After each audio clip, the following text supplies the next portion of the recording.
good to see you again. I hope you can hear me all right. I'll just get my settings in the right place. Hello, everyone. Yeah, hi, Ararat and Safak and Shooting Stars and Nicole and everyone else. This was from last time. Now, you remember the topic? What's the topic? Anyone remembers? Aha, we're looking at Salem's games. I think this is the last time we will check them for now. Salem, the strong grandmaster from United Arab Emirates, he was playing with the white pieces in this position. And I think most of you remember what happened here, right? Black played, I think at this stage, was it like that? No, it was white to play, right? Sorry, I don't even remember my examples. So this is how he continued, right? Let us see if we can remember this correctly. Something like that. Yeah, something like that. Let's see. Who remembers this? How did white? Exactly, Brian, I love Panda, Shooting Stars, King, Collie. That's how he continued. Small Goldfish, Young Jiao. Typical endgame pattern. I think you have seen it before. John Rip, you also remember Small Goldfish. When the pawn clears some space for the king. That's a very nice endgame motif, you could say. So please go ahead. Who was fastest here? Was it maybe Brian? Yeah, Brian, please raise your hand and show us the solution here. Where is Brian? Or I can pick somebody else also. Yeah, no, that is Brian. So yeah, no problem if you forgot the third move. You can fix it later. Yeah, this is the right approach. We try to play actively, bring in the king as soon as we can. Any other move would slow down the process. A move like b3, I think it just invites rook a3, by the way, those of you who said that. So he certainly played f5, as Brian says. There was pawn takes. You got it right, and you were not here last week. Yeah, perfect, Nicole. Why study chess if you can find all the right moves instantly? So king f4, the king is looming forward. I think I will have to check this because I don't know this game by heart, but we saw it last time in great detail, right? He played c4, and please continue. Brian, king takes f5, and I think that's what basically it, right? Some of you wanted to play e6, I think. This came up last time also. We said that e6 was not so promising because black could defend against this threat and at the same time support the pawn. Anyone remember black's best move here? Anyone? If you have good memory, you remember this. You can find it by the process of elimination, I think, right? White is threatening to go rook b8 and bishop b6. So rook a6, Panda, it's possible maybe. No, it's possible. Although I think, well, interesting. I'm trying to think. If I take the pawn or I give the check first. Yeah, rook a8 is better, like Tricky says. I'm just trying to see what would happen if we played like, maybe something like that, right? And also now you need to be careful about bishop g5. Well, not here, of course. Yeah, wow, is it so tricky, this position? Is this maybe a threat, by the way? e7 and then bishop check? Possibly, no. So I think better is, like Tricky says, to go back the whole way to a8 and then put the rook on c8. We saw this last time. We saw this. So once white takes the pawn, for instance, black puts the rook on c8, and it's not that easy to see how white breaks through. Black's rook, by the way, it's very in a silly place, right? It's not a good angle for the rook like this. So it makes sense for black to improve the rook also. Anyway, so Brian continued here, right? You just took the pawn, I think. This is what happened last time. And we saw that this was complex. His next move was rook c7, and he went on to win the game. Yeah, we don't need to see the whole example again, right? Some of you remember the picture that these pawns disappeared. Later on, he played bishop g5, and he was able to take the pawn on h7. That's what happened in this game. But please notice the first part of the story here. Please notice how he did it here. I thought this was very nice with f5 and making space for the king and so on. Yeah, typical endgame motif. So I think we should continue. And my next example, it's from a game that he played against another very strong player that we looked at here. If you remember Korobov's games, we had that some time ago, Anton Korovov's games, and they faced each other here in a very entertaining Sicilian battle. As you know, we talked about that last time. We said that Korovov is very good with the Sicilian, and he plays it most of the time with black. French also sometimes. In any case, this is the position Salem Korovov. You can see that we have an imbalanced material now. White has a rook and a bunch of pawns. For black's 2 minor pieces, and we have opposite castles king, so there is attack in there at this very creative player Korovov, for sure. Also Salem is a creative player, but I would say if you try to create a profile for the player, I would say this player Salem is very, very strong in calculation, and maybe that's his most outstanding skill, you could say. And Korovov is very creative, as Tricky says. So here they played in the game. Korovov played knight c5. Well, you don't need to be very creative to find that move. You can easily understand what Korovov had in mind here. So I would like you to try to figure out how white continued at this point. I'll ask you for 3 moves, I think. 1 minute 20 should be enough for this. Aha, 96. But I think there is another idea also, Sarthak, no? Something else that might come up here in this end game, okay? In this middle game, sorry. We'll see.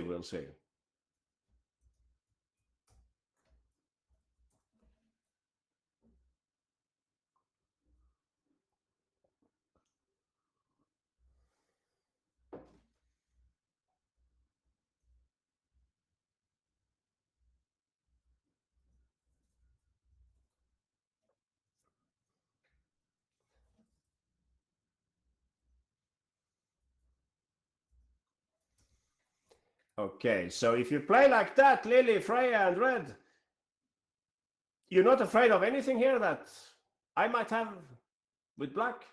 Some attacking idea with black? I hope everybody has discovered the threat. I didn't tell you because that's a part of any chess player's duties, you could say, to see through the opponent's threat, right? Wow. Yeah, that's an incredible optimism. All of those who say h5 here. Yeah, you're born to win if you play like that. You don't see any dangers. Bob Fisher, I certainly understand your move. Goldfish and Ryan and Chess Art. Makes perfect sense.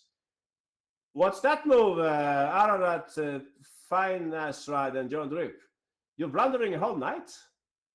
This is not possible, right? E5 cannot be correct in this position. Maybe it was a mouse slip. That's what I sometimes hear when students make mistakes.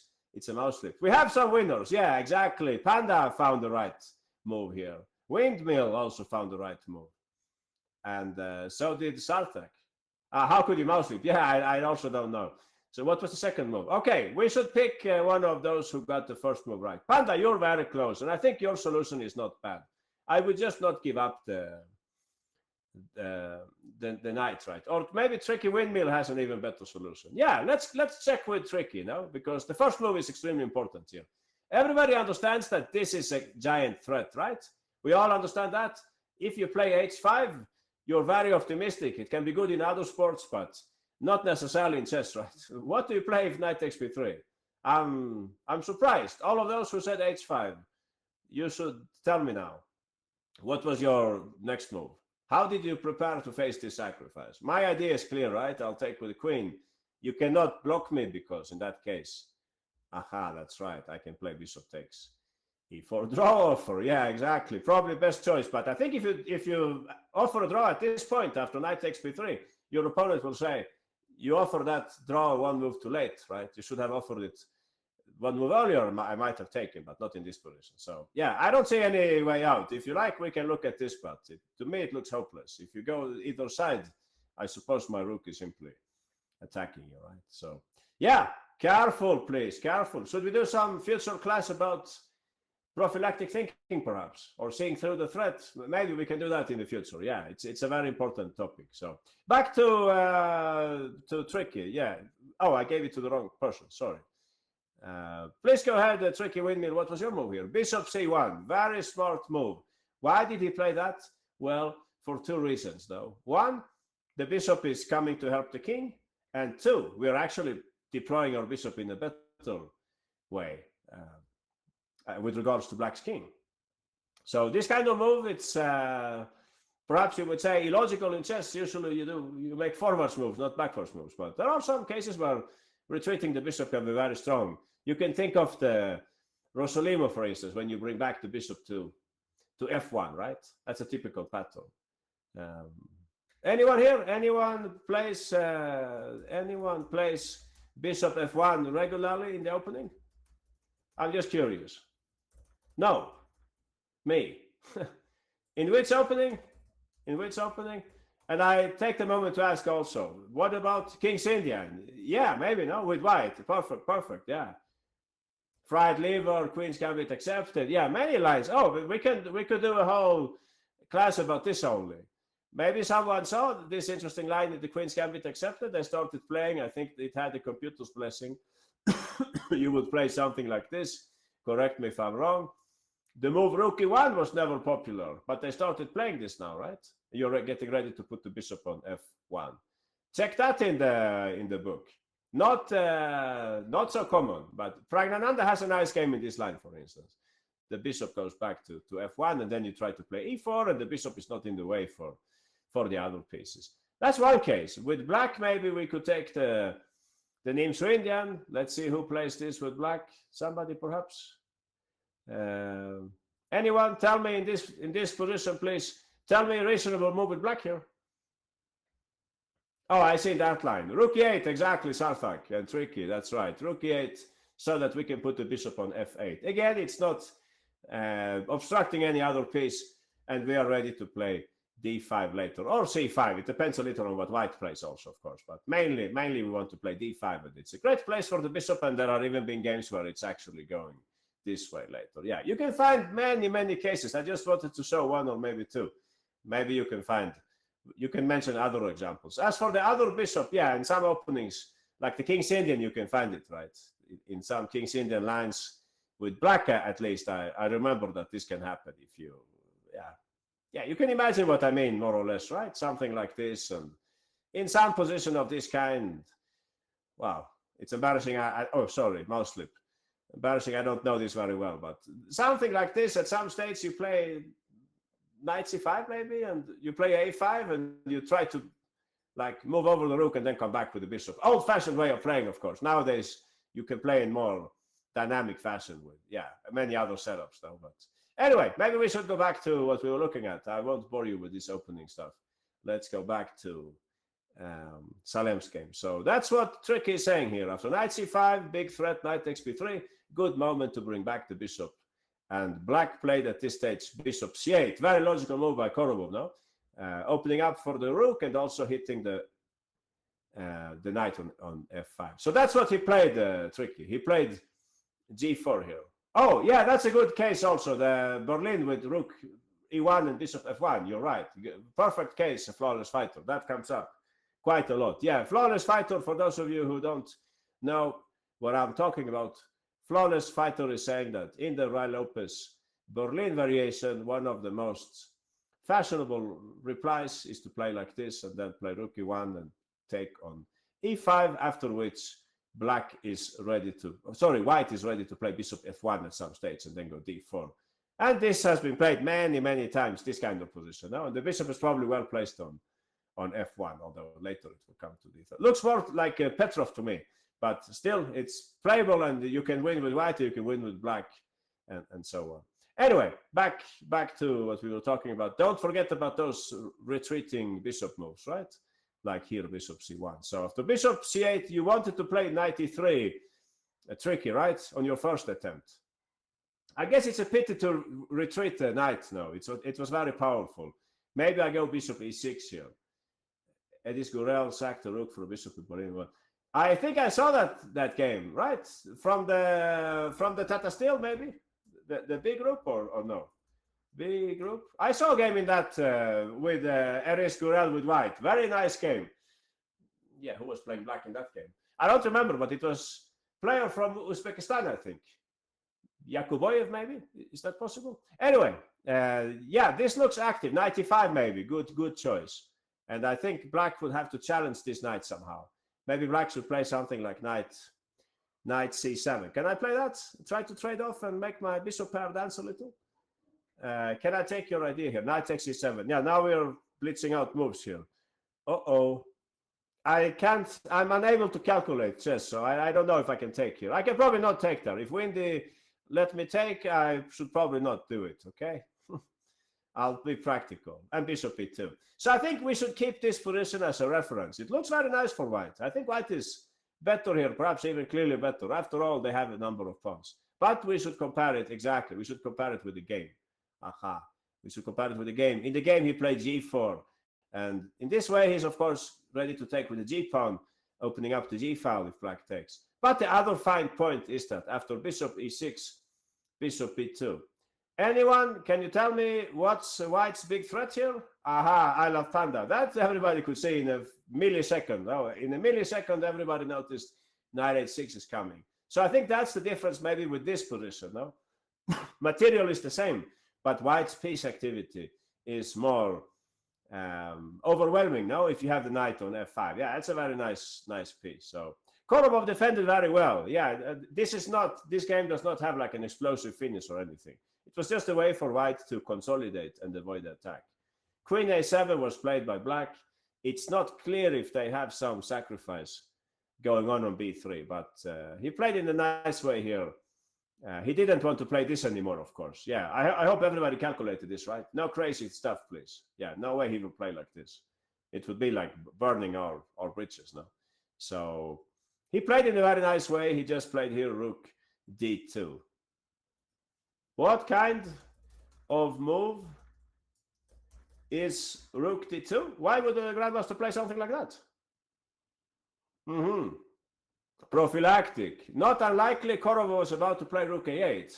And if that happens, we have a slight issue with these pawns, right? Whereas now, if they play rook a8, we could just play bishop c3. Exactly. Or bishop a1 says, I wouldn't put the bishop there, though, Mecha. Though. If you play it there, maybe there is some tactical turmoil with knight takes b3.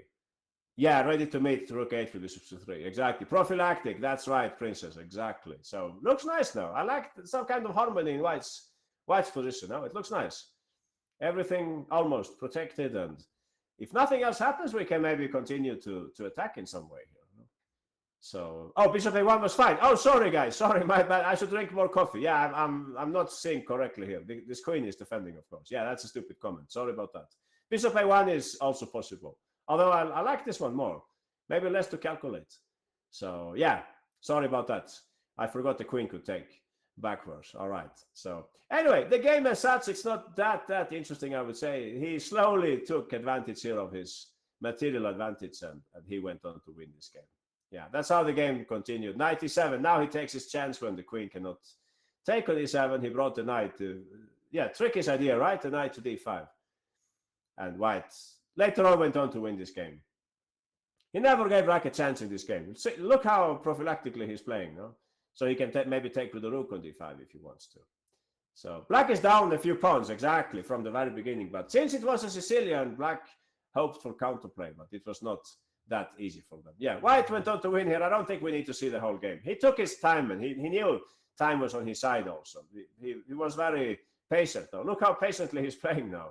No chance for poor Korobov in this game. His pieces are being restricted and so on. Yeah, nice technical game. Yeah, nice technical display by white.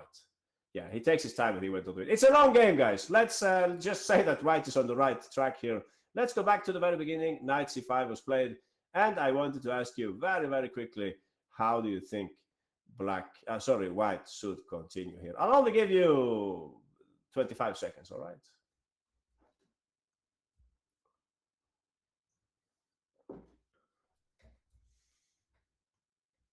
Tricky, chess sort, happy pawn, panda, Nicole, turnip, Brian.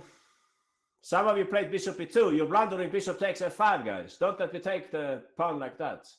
I mean, it's a pawn and it's also a good knight which leaves the board.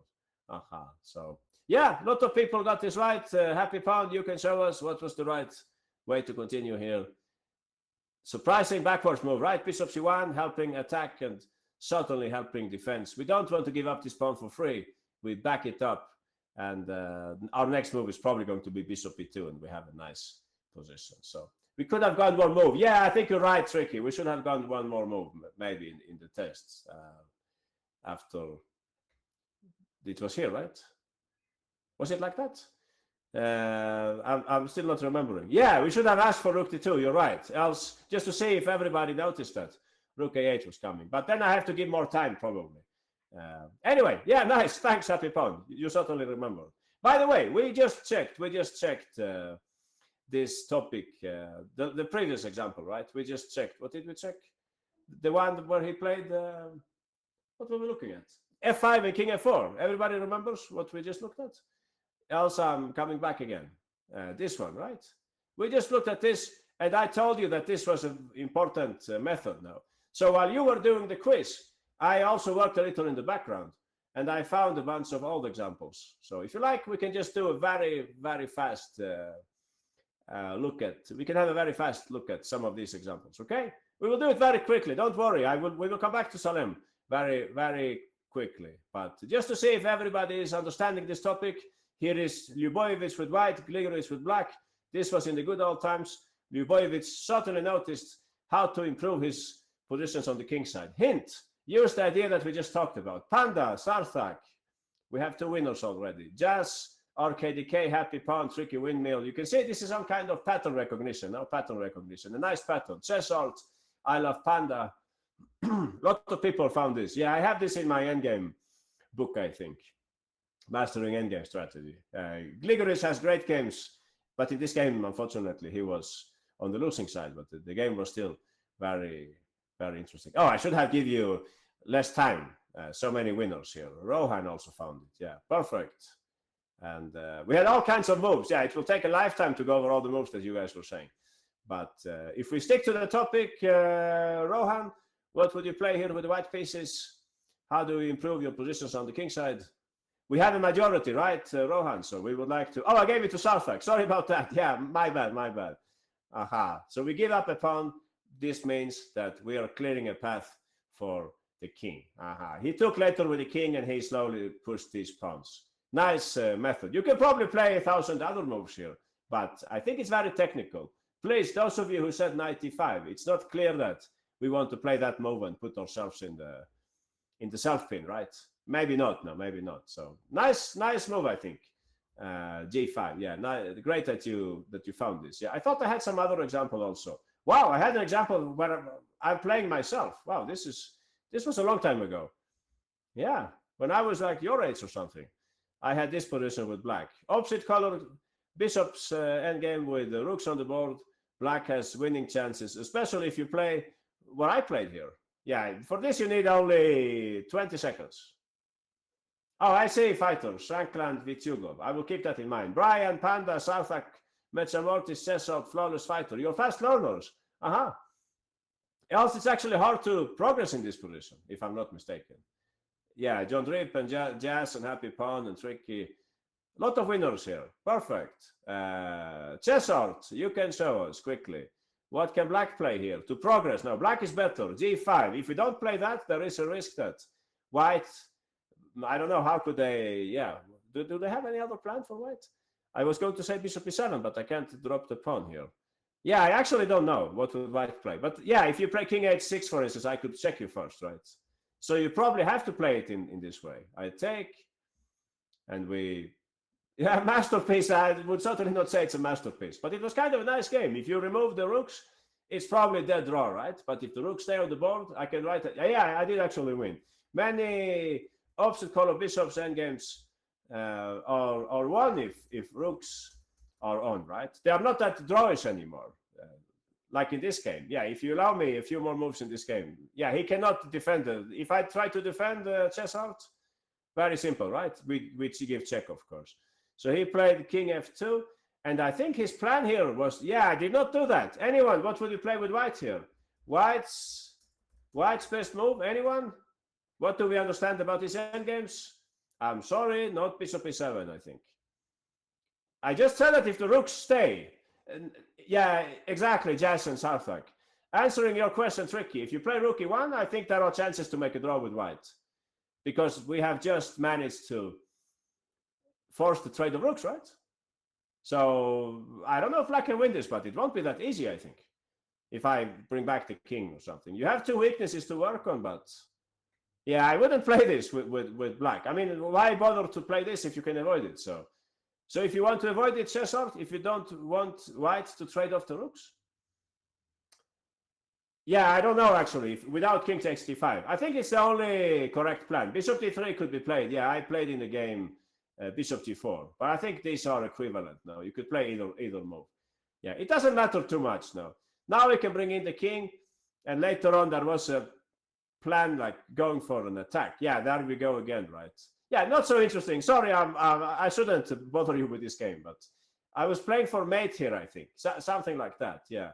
And I was ready to play h3 later, and black went on to win. Anyway, I just want you to see the first part of the story, right? g5 and king g6. If you don't play that tricky, I don't know how you win. Yeah, if that's what you were asking. Not clear to me where is the winning plan if we don't bring in the king. No, active king important is important in the end game. Okay. Yeah, and then maybe I had maybe one more example on this topic. If you really, yeah, this one we had actually here at USCS some time ago. Let's see if somebody remembers this. Let's see if you have good memory. Here, your mission is just to make a draw in this game, all right? Let's see if somebody can find a good idea. We had this in the past. I'll just ask you for the first two moves. RKDK, Cesar, Sarthak, Panda, Pop Fisher, Shooting Stars, and so on. Aha. Yeah, very nice. Everybody's remembering this. Yeah, perfect. Excellent students. Excellent students.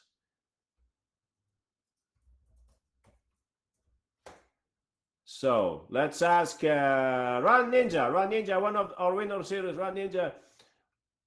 The king is worth 4 points in the endgame. Yeah, maybe just K. Maybe you could say that. C5. That's what the white played in the game. Desmuch versus Amonatov. Pawn takes.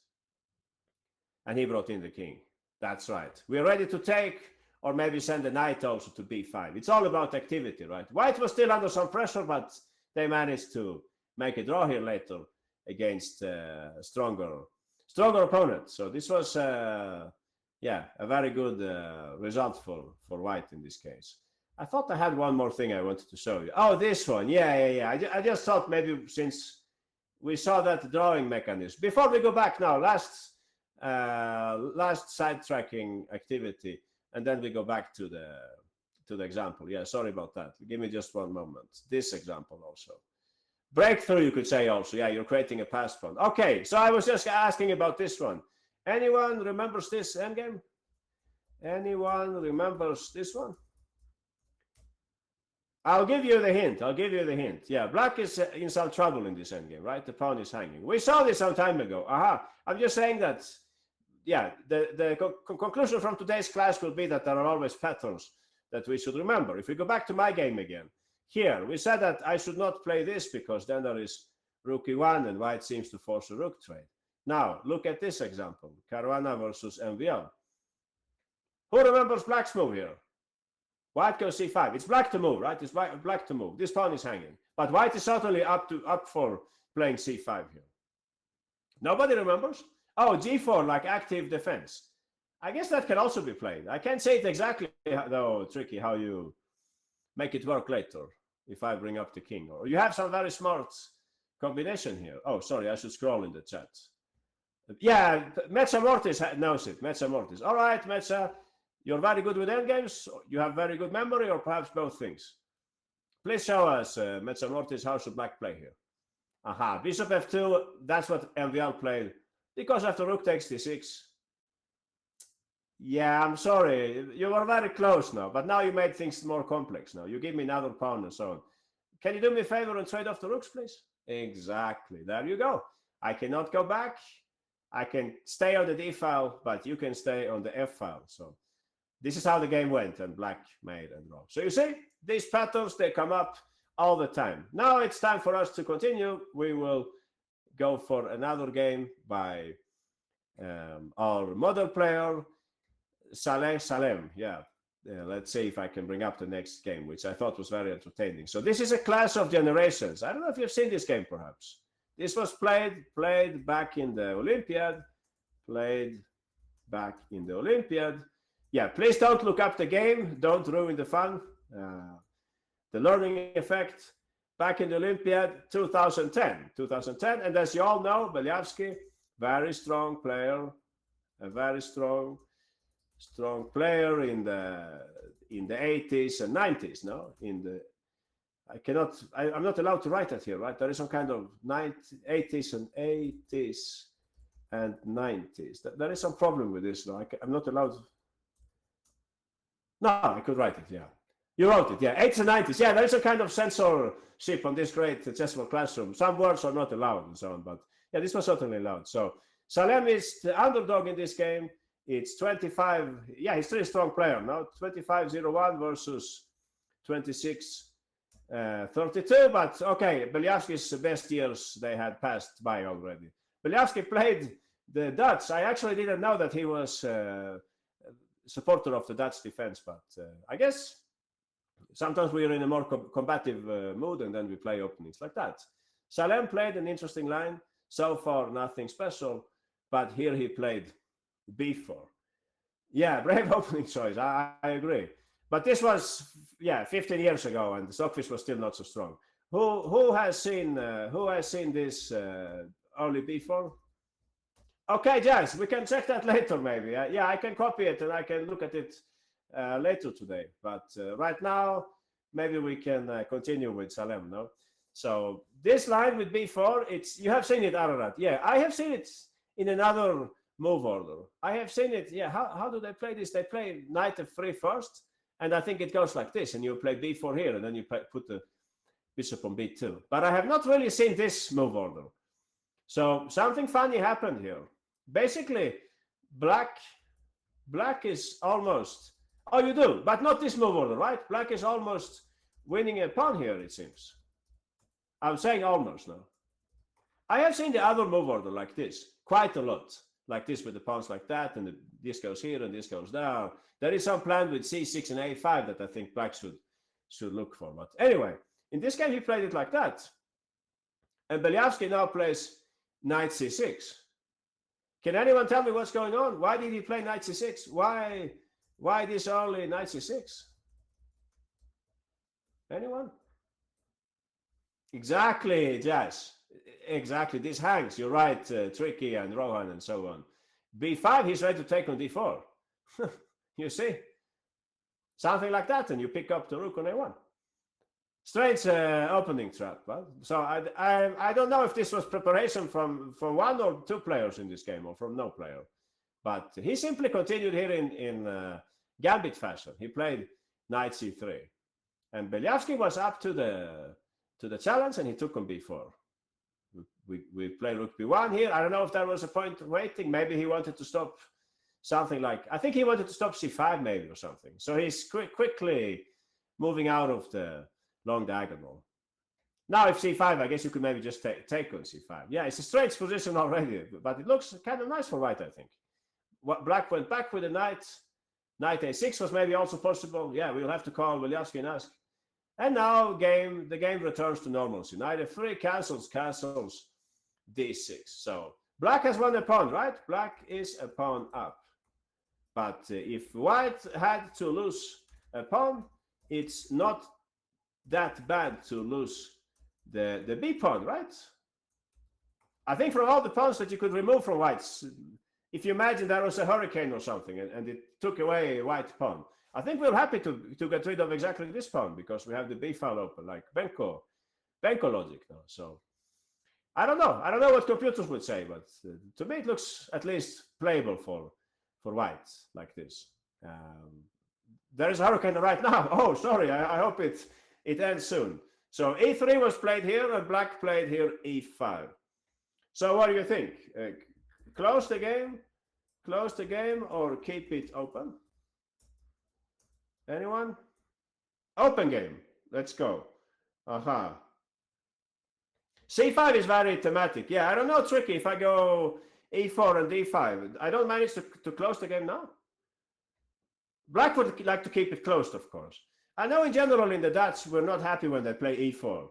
That's like bad news for the bishop on. 92 says tricky. Yeah, I guess I should, well, if you play like that. But this, he's trying now. This bishop is trying. Maybe I can also take to open up for my bishop. Maybe, yeah. D5 is probably not correct also. In this, now that you don't have the b pawn, it looks wrong now. I don't know. Looks like a King's Indian now somehow. But maybe Black can later bring a knight to c5 or something. So he did that tricky, you're right. He opened up the game instead. He played d takes c5. So at this stage, Black could take back, of course. Anyone, what do you think Salem had prepared here? Something like that, right? Bishop a3 probably to put some pressure. You can see that, for instance, if they take and play rook d8, maybe it's something hanging on e5. If you move the rook, I don't know, maybe you could, yeah, I'm not completely sure. Knight e5, maybe, could that be played sometimes? Or no? Maybe, no? One nice thing about this is that the bishop cannot move out right now because, well, it can, but then the pawn is hanging, right? And maybe we have this also. Yeah, I don't know. It's still not completely, or queen b3 maybe says tricky. Yeah, queen b3, knight a5, and put your queen somewhere, like queen b5 maybe. Okay, calculation will be needed at this stage of the battle, but that's maybe a very stupid move that I just said. Sorry. Yeah, you should not go there. I guess you go to a4 tricky, right?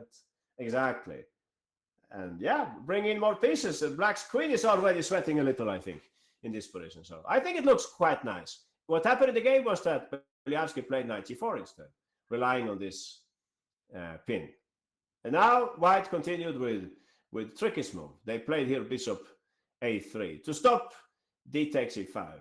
Yeah, after seeing the game, I almost get the feeling that Black should have given up the exchange instead. But yeah, probably White has nice play there anyway. Rook e8 was played in the game. He's getting ready to take back. And White plays queen b3. Yeah, I'm taking this quickly because there are many options and so on, but at least we understand White's plan, no? At some stage to play c5 and bring the rook to d1 also. Black played knight takes e5, and after knight takes e5, I think this is a decisive moment in the game. Critical moment in this game. So, how would you take back on e5 if you were Beliavsky? This point. Let's ask you for that first. I'll run a quiz here to make it a little more entertaining. But you have to navigate through some complications. Yeah. I'll only give you 1 minute for this. I'm sorry, guys. You will need more time probably. But yeah, we have to think about the class. Yeah, I think you can get half a point for that, Santos and Metzamortis. I would play c5 in that case. If you play like that, I will play c5. And I will take on b7, right? Please don't forget that when I do queen takes b7, the rook on a8 might be hanging, right? If you play like that. All of those who want to take with the bishop. Yeah, Red and Johan and Pop Fisher, you had played like Beliavsky. In this case, that's not meritory, unfortunately. Jess, you're very close. You should have spiced up your game a little, Jess, and you would have got it right. Tricky Windmill, you're the only person who played like that. Interesting. Probably better than the game, though. Yeah. Yeah, we had a few winners. Brian and Princess Unicorns. You found it. Congratulations. Activity is very important in this opening. Perhaps dubious by definition, the Dutch. But you need to be very active. So please check. Let's check with Princess. You can show us Black's most active way of playing here. Knight takes e5. Why do we take with a knight? Because if they go c5, look what Princess has prepared. Aha. We don't look back. We don't look back in this opening. We only look forward. Queen takes b7. I'm actually threatening to take on a8. But after knight c4, Black is also doing something. Now, two pieces are attacked. I have not really analyzed this into great depth now, but I could say that Black has multiple threats, and I think the chess engine was also kind of satisfied with Black's position here. Yeah, bishop takes b7. You can never take with the bishop, right? Once the queen is in the air, or maybe you mean something else. So that's what he should have played. Now your other moves: bishop takes. I would go c5. If you play bishop e6, I'm hoping I can take on b7. I'm not sure about this, but okay, this is hanging and this is potentially hanging. Like you take on c6, I take on c6, I think, and or I could take maybe with the bishop also. Yeah, I don't know. Maybe you guys can see the tactics better than I can. You probably can. No, but this looks good, right? Because you also threaten to take like that and hit the bishop. This looks horrible for black, right? I think. King g7. Yeah, you play king g7, Santos. I'm considering to bring my last friend to the party. I don't know if you can survive this, but maybe if you're a very good defender. But just look at white's activity here. It's crazy how many pieces I have in the game, and black is sitting with these pieces back without activity. Queen f6, yeah, inviting knight e5, of course. So tricky to play this. Rook takes is what Tricky wanted to play. Yeah, I don't know, Tricky. I would just play the same way again, c5, and hope that either I can deflect your bishop, or I can maybe take and play rook fd1. Yeah, no need to examine further. I'm just curious. You're saying knight d5. That's probably a very smart move to play bishop b2. Yeah, old and tired players like myself, we would just play rook d1 here. But I'm convinced that your move was very clever also, knight d5. Maybe you're restricting some potential counterplay or something. So yeah, we can stick to your move instead, knight d5. Looks very prominent, the knight on d5. So all right, I hope this was convincing. Everybody understands black is in trouble here. It was better to play like this and go for counterplay. What was played in the game? Yeah, in the game they played d takes e5. And this is your next quiz, guys. Next quiz. Now you need to get the moves in the right order here, if I'm not mistaken. So let's see if somebody can find the right. The problem here is that there are many choices for white, right? So let's see if somebody can figure out. I'll give you 1 minute and 20, right, to give you more time. So carefully, please, carefully examine white's different moves. Try to be logical. For example, which rook should go to d1? You can think about things like that. What's more logical, the b rook or the f rook? Yeah, it's up to you guys to make that choice.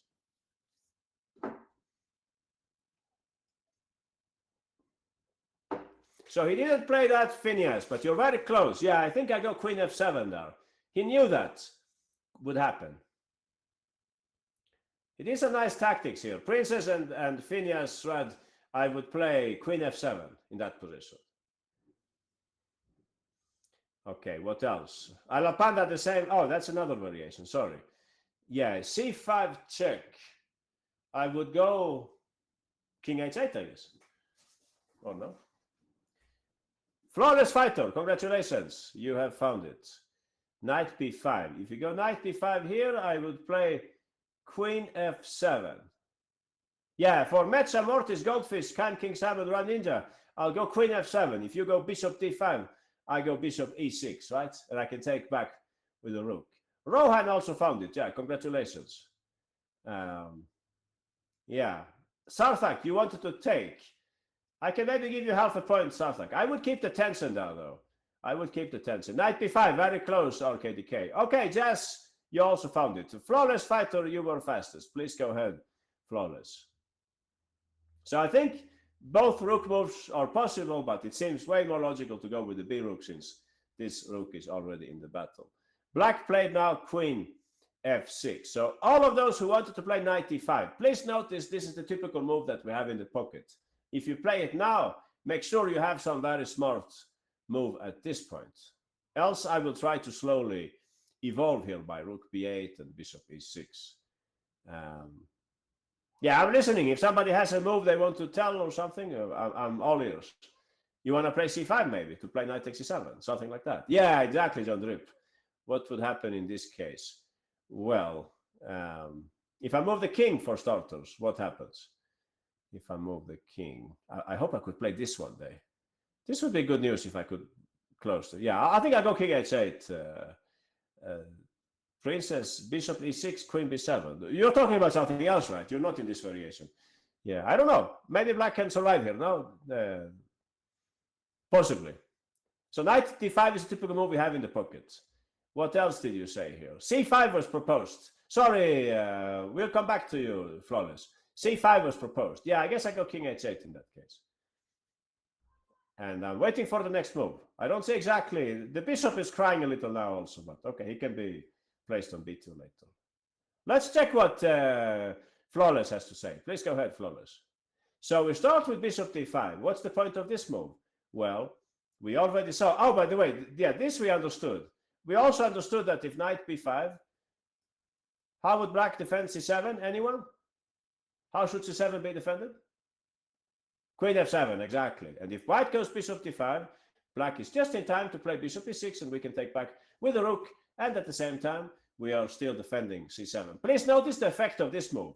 Like you could say every move, I can write that here. Yeah, every move has its pros and cons, right? I think you're saying good English. So knight b5, good thing about knight b5, it's hitting the pawn.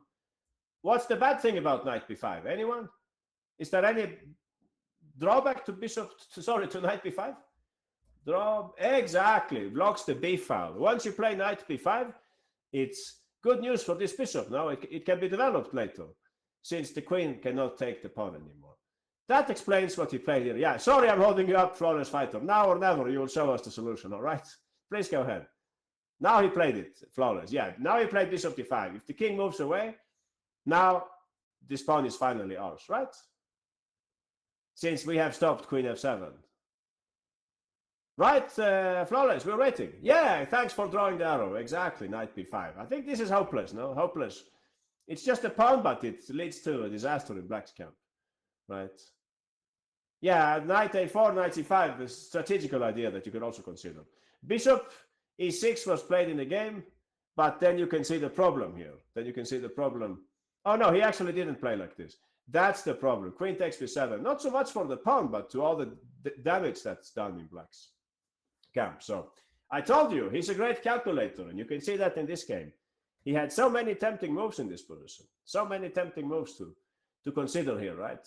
But he found the most precise way, and the computer is 100% supporting his choice.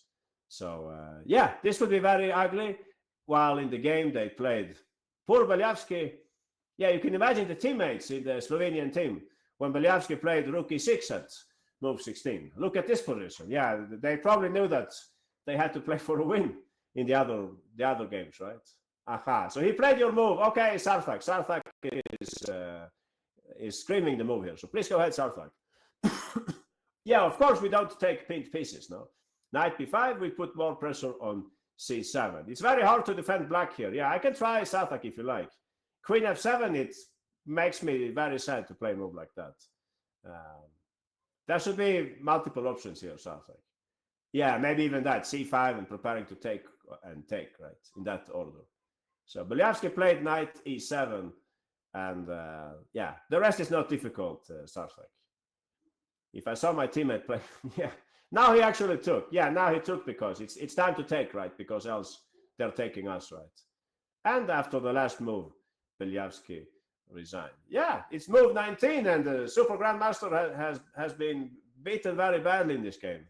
But yeah, like I'm saying, it's not a very famous game, but I think it's very nice, this game. And the main moment perhaps in this game, you can see also, like all of those who like to play gambits, look how this actually helped white. Let's say we put the pawn, just for fun, let's say we put the pawn on b3. I just want to see what happens. I'll put the pawn on b3 instead. I wonder what the computer would say if you add the pawn here. What would be the evaluation in this position? Black's next move is knight takes e5.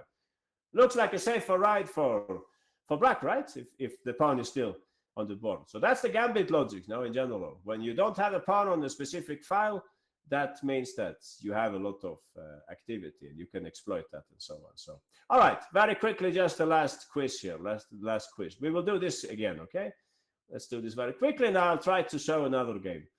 So why to play? All right, guys, try to get the move order in the right way here. I will test you for one of the variations here, all right? I'll test you for just one of the variations. I think this one will be enough. Yeah, okay. Here we go.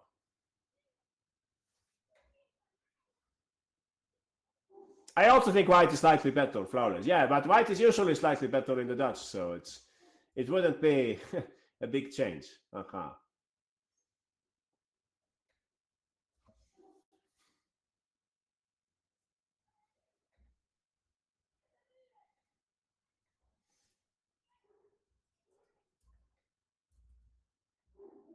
Okay, perfect. Let's check with Nicole. Nicole, you can tell us.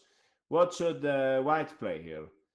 You have to play your cards wisely. First, last friend to the party. Black has to play queen f6. We have all kinds of tempting moves here.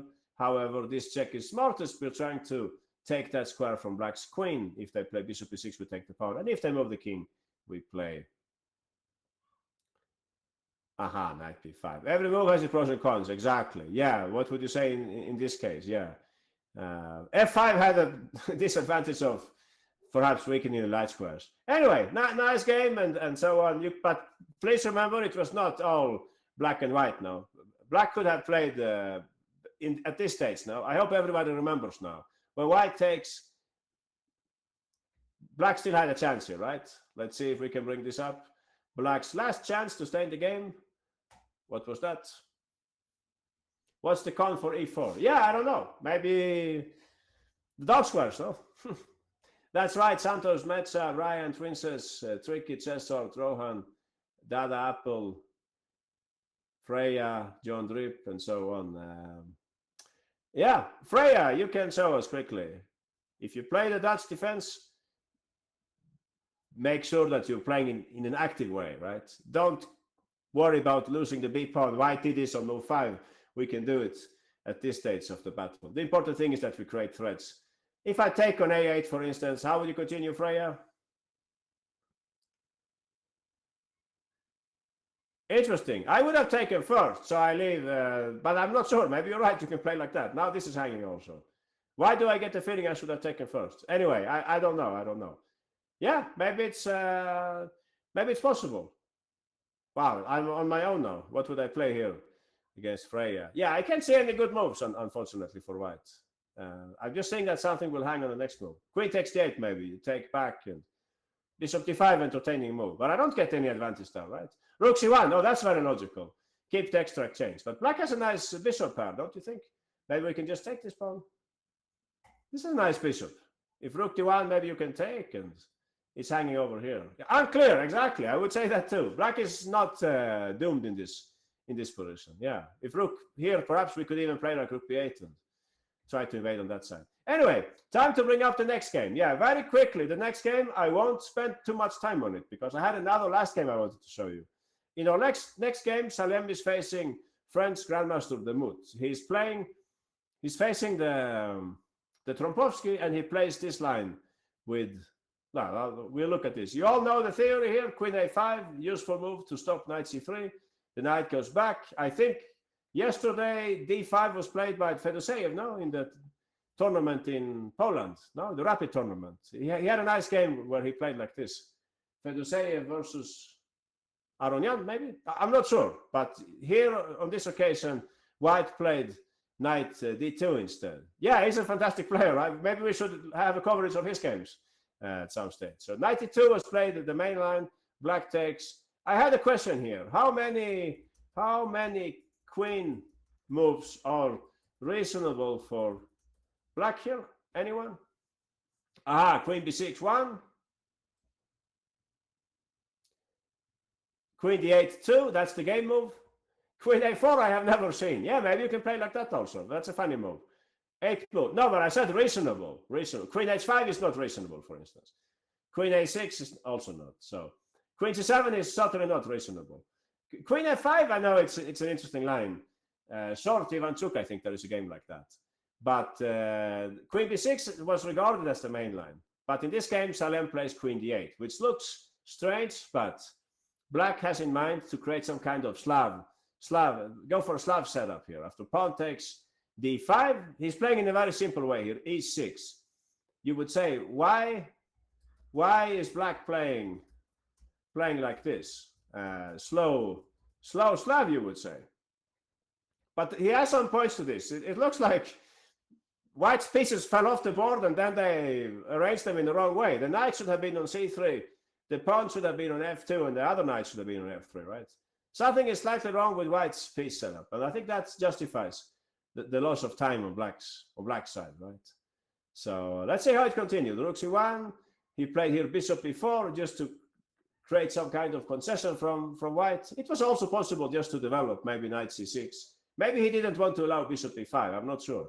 Even this would be okay for black, but in the game he played a slightly more aggressive move, bishop e4.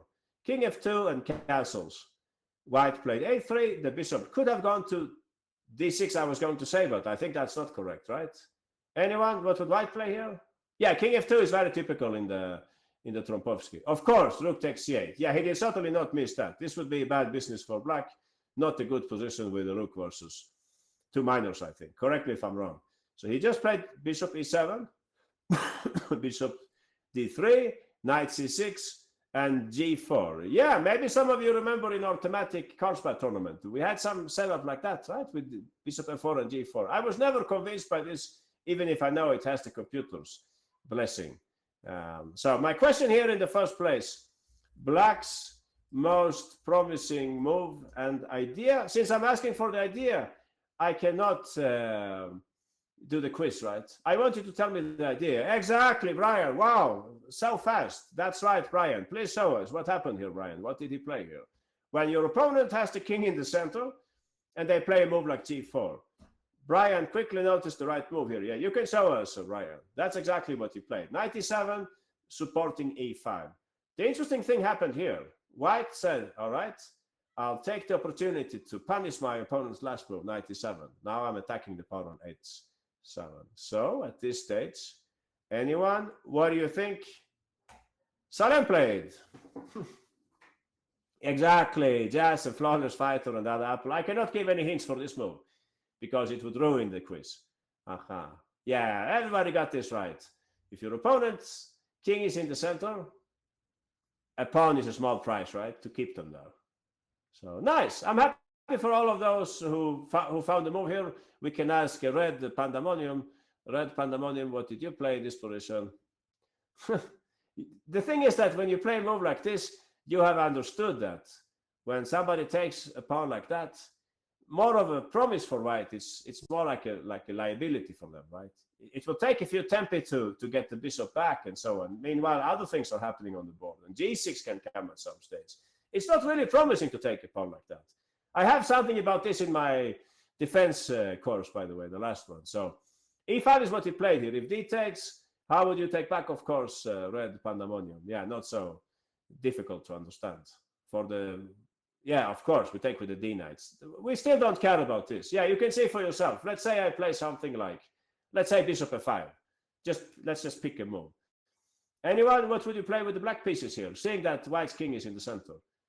We can take, maybe we could play g6. g6 is a nice move, no? So that you get this for free. Although maybe I could take here, and I don't know, I haven't calculated this, of course. Could I play like that maybe? Or, I mean, you don't want to trade queens, do you? In this kind of position. So I think what Santos says, that's what I would, queen b6 maybe. Yeah, maybe you're right, counterplay. But else, if you don't want to calculate too much, I think the move that Santos is saying is very promising, d4.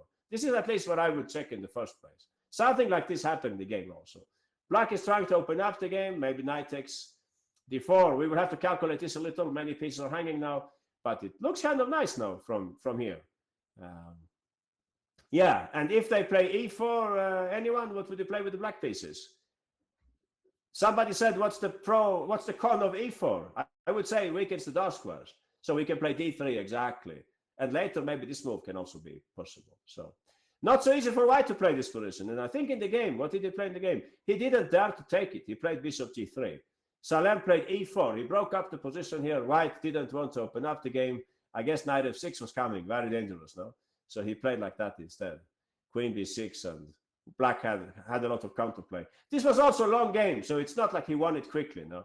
I just wanted you to see this moment of how he left white's king in the center. Bishop d5 was played. Maybe that was queen f6, rook e8, something like that. White's king was always in trouble. This was a classical game. Yeah, this was played. When was this played?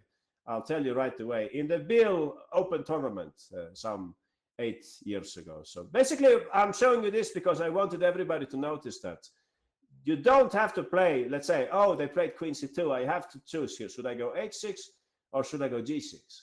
These are not your only choices, especially not if the opponent's king is in the center, right? So very quickly, 10 seconds. Tell me what black should have played here. And then I think we're ready for the last game. Yeah, then I think we will take the last game. I had more games, but yeah, time is a limit also. So which was the game?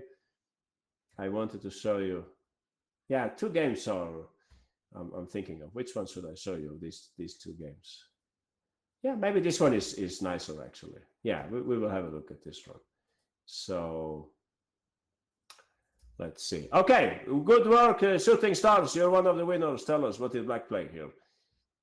Today is probably the last class on Salem games. Yeah, we will do some other topic next time. So we open up the game. We're not afraid of them taking here. Yeah, I don't know what to play. Let's say I go back all the way. What would you play here, Shooting Stars? I think we know the story already, right? Yeah, maybe you could even take and play f5. Yeah, if you play that, I think I would have to play. I would play this with closed eyes, tricky, trying to block your pieces. Now you can take, and I would try to play maybe knight h3. I don't know if this works now, but this would be my attempt with white to keep things reasonably close. I'm seriously considering also to play d4 now. It's nice to keep this tension now, to keep this pressure on the bishop, I think. So d4, I think it should be the first move to look at here. Exactly. The d4 is probably a good move. All right, let's bring up the last game. So Salem traveled to the Sharjah tournament some years ago, and he was facing I can't really pronounce, Belak Sene, perhaps, from Morocco, if I'm not mistaken. Yeah, strong player, one of the strongest African players. And this I have noticed over time, that Salem is very good in this. Salem is very strong. Belasen, okay, thanks, John Drip. Very strong in Nimso, E3, F3, and A3 lines.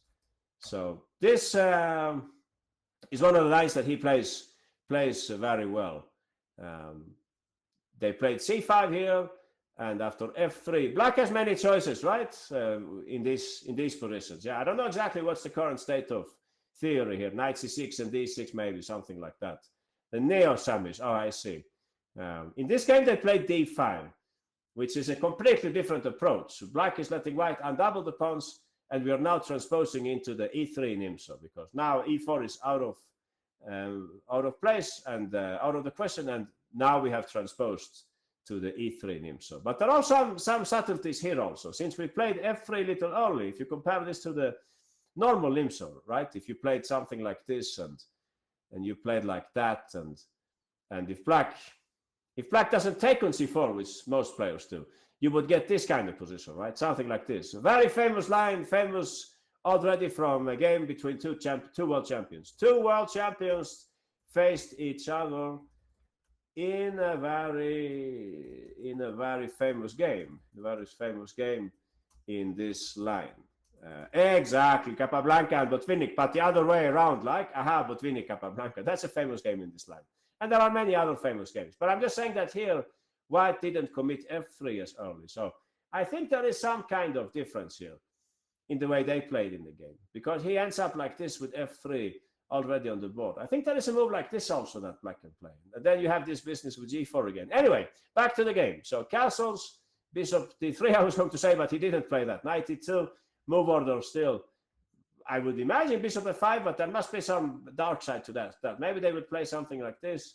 I remember some fancy game where they moved the rook over also, something like that.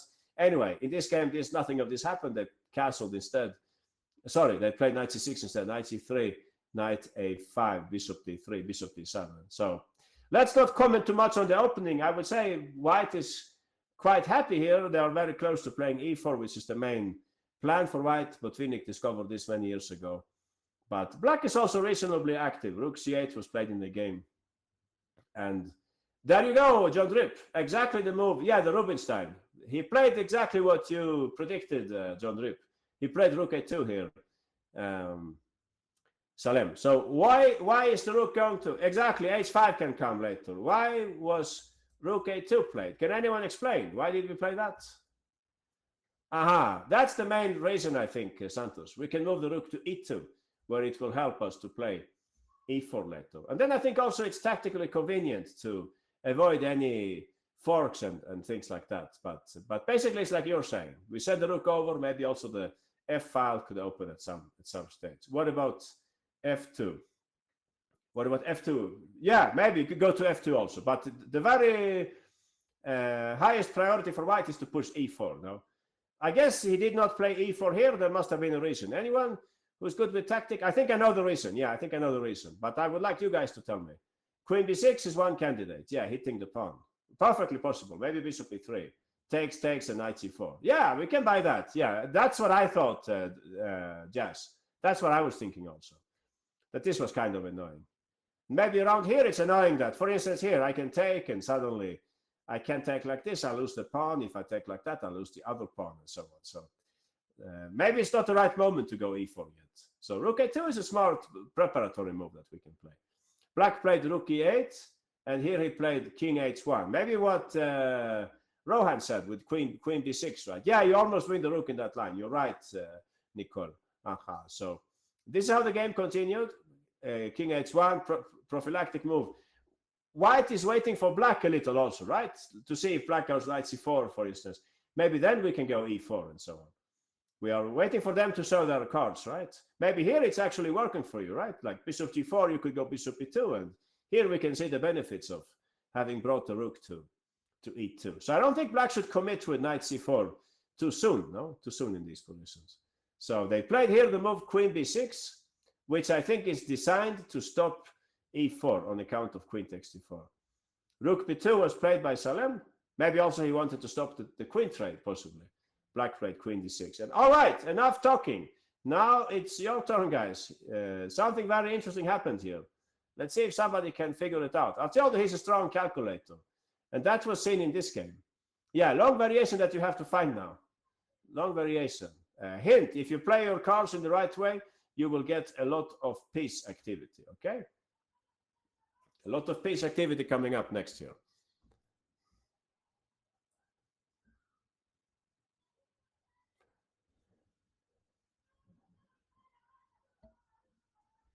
So maybe you can play like that. Yeah, reasonable move, Freya and Can King Sam. I don't dislike it at all.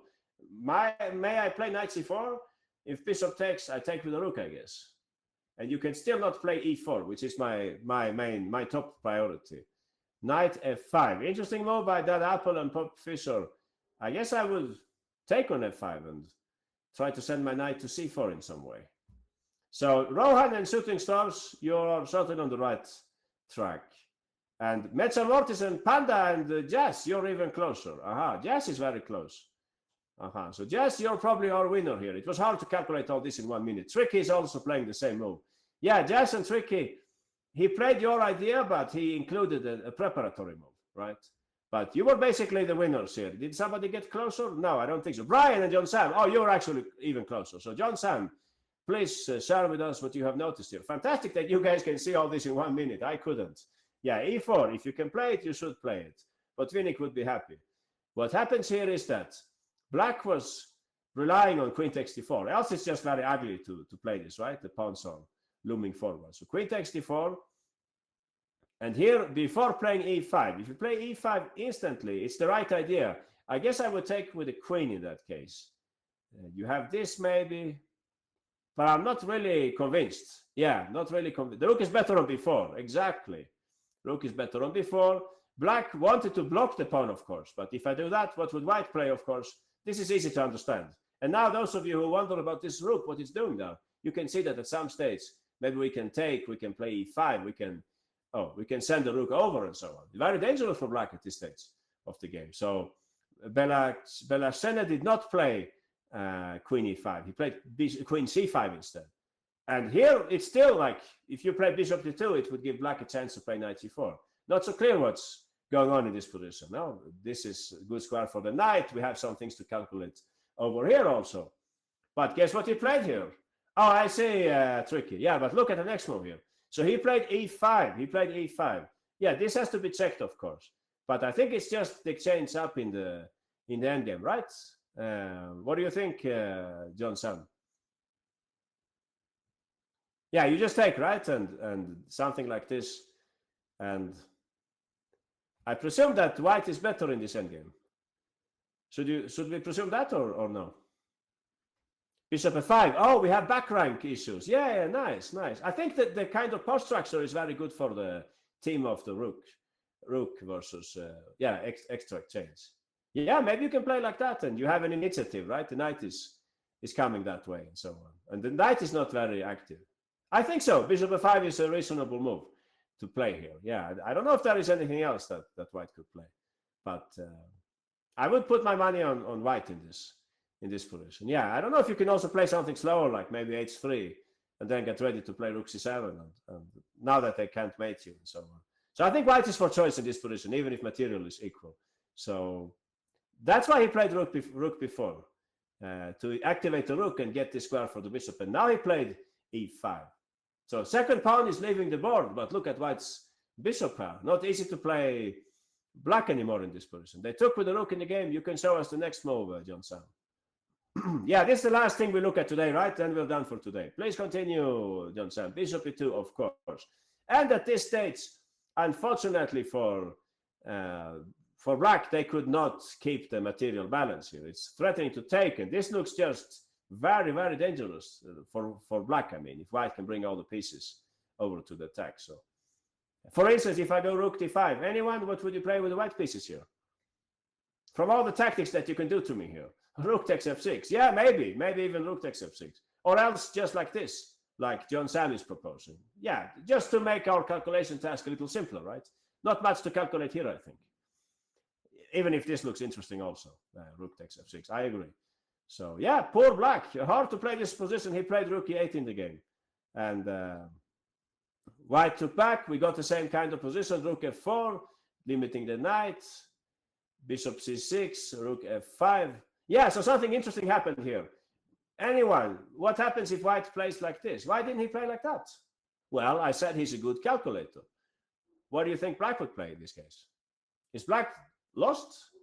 Or can you see any opportunities for black here? He saw something here for the opponent. Bishop takes g2. I don't know. Does that work? You'll have to explain to me how. This is my next move, maybe. I don't think this works now. He saw something here. He saw something. Yeah, exactly. Johan and red pandemonium. That's right. He saw this move f5. Extremely clever. We're selling a pawn to, how do you say, discoordinate white's pieces. Now, I cannot take with the rook, really, because there is queen e1, at least trading off pieces. And if you take with the bishop, then you don't have the same attack anymore. Yeah, what would happen exactly in this position? I guess something like king h8 simply, no? Maybe we can bring the rook over also. So he noticed this and he said, not enough, not enough. And he played some preparatory move, rook f5. Yeah, queen e2 maybe also, good point. He brought back the queen, brought back the rook, sorry, so that maybe he could trade off the queen if it comes back. So in the end, queen takes a3 was played by black. And now, anyone, what would you think is the most technical choice here? Technical, practical choice, not calculating too much. Okay, you can probably play like that also. We can check it. We can check it. Yeah, tricky and shooting stars and Johan. You have good technique. So has smart goldfish and Owen, the other apple. Yeah, it's nice to sacrifice and so on, but if you can play it in a simple way, even better, right? Who knows the clock situation and so on. So yeah, all of those who wanted to play rook takes f6, I will take back. And I'm not sure if you're mating me there. Yeah, if Salem didn't play it, there must have been a good reason. Yeah, first thing, you cannot do this because I'm taking. Secondly, knight h5. Yeah, this kind of move is often good in those situations. Not sure how this goes. If it's is it very bad for black? Is black lost, or do we have any chances of counterplay, like queen there maybe or something? Queen b2, right? I think that's the best move. Oh, sorry, mouse slip. Yeah, queen b2. I'm saying, yeah. I don't know. Maybe rook d8 says tricky. Maybe that's even better. Aha, there is no queen h5 due to queen takes d3. You see, it's easy to blow this position by a few uncareful moves. So what you played in the game was much more technical. Dada Apple, you can show us what did he play here without sacrificing anything. Knight h5, just helping to get rid of this defender. And at this stage, black. If they take, I think there is a tactical issue, no? Is that correct? Or maybe there was no tactical issue. I thought there was like a rook. Yeah, exactly, Panda. I haven't looked at this, so I might be wrong, but this was my first thought also, that you would win like this. Or maybe you don't have a rook lift, maybe. Anyone? Is there a rook lift? Or no? Yeah, I can't say this clearly. Like rook f4 you would like to play here, right? Maybe it got too complex. Or rook f5, is that better? Anyone with a good tactical vision? Could it be rook f5? Oh, rook, queen h3. That's a pretty move. Yeah, that's something to avoid, right? That's something to avoid. Aha, I see. But maybe one step higher up, or no? Yeah, longer. Oh, it's very long. Yeah, we are finishing. John Drip. Yeah, sorry about that. So the rook is coming. I don't know, some kind of sacrifice like that, perhaps. I'll take and I'll crawl back. I think to g2. I don't believe in this for black. I'm just moving back. So yeah, no, we will not do 1 hour and 37 minutes today. Don't worry. So looks very risky for, but also queen takes might be possible, right? Maybe just something like that and put your queen on some suitable square here. I don't know. Where would you put the queen? Yeah, queen h3 maybe or something. Possibly. Although I don't like that I'm pinning myself. Anyway, the other variation looked quite promising with rook f5. So yeah, we had longer classes in the past. Rook e5 was played in the game and he quickly traded off and bishop takes h7. Black resigned because they get mated here, I think, after king takes h7. Anyone who mates me here? Let's pick one student. Somebody who didn't talk today. Any volunteer who didn't talk today? Pop Fisher, me. All right, Pop Fisher, but very quickly, mate me here, all right? Your mission, give mate. Rook takes. If I go up, you should probably keep on giving checks. Yeah, I think so. That's a good piece of advice here, because I also have some threats on my side. So maybe this is not the fastest mate, but it's very convincing. Exactly. All right, guys. I think that's it for today then. I hope you like these games with Salem, a very entertaining player. Thanks to Chessable Classroom. Thanks to USCS and Greg Shahadi. Thanks to chess.com. Thanks to Chess Dojo. And thanks to everybody who attended today. See you next week then.